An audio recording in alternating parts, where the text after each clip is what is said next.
মাটামগুলো সোজা করতে হবে, কাদামাটি পড়ে থাকলে।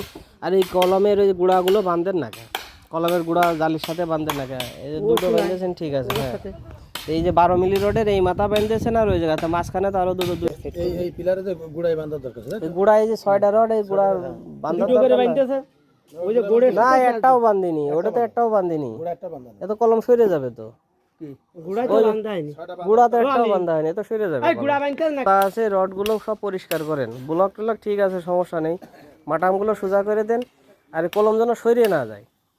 এই গুঁড়া না বানলে অনেক সময় কলম সরে যেতে পারে, কিন্তু খাঁচা সরে যেতে পারে, খাঁচা সরে গেলেই ঝামেলা হয়ে যাবে না। যেহেতু সাইডে আপনার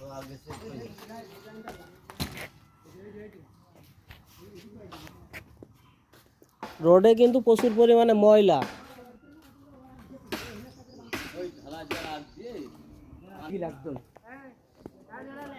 না সেটা বৃষ্টি প্রাকৃতিক দুর্যোগ, সেটা আলাদা কথা। পরিষ্কার ছিল তো এসব।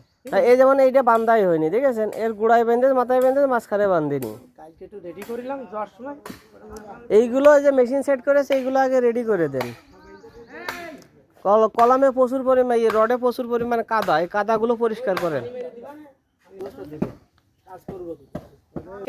কাজ করতে করতে মুরব্বী হয়ে গেছেন, এখনো যদি আপনাকে এই কথা বলা লাগে, কাজ শোনেন।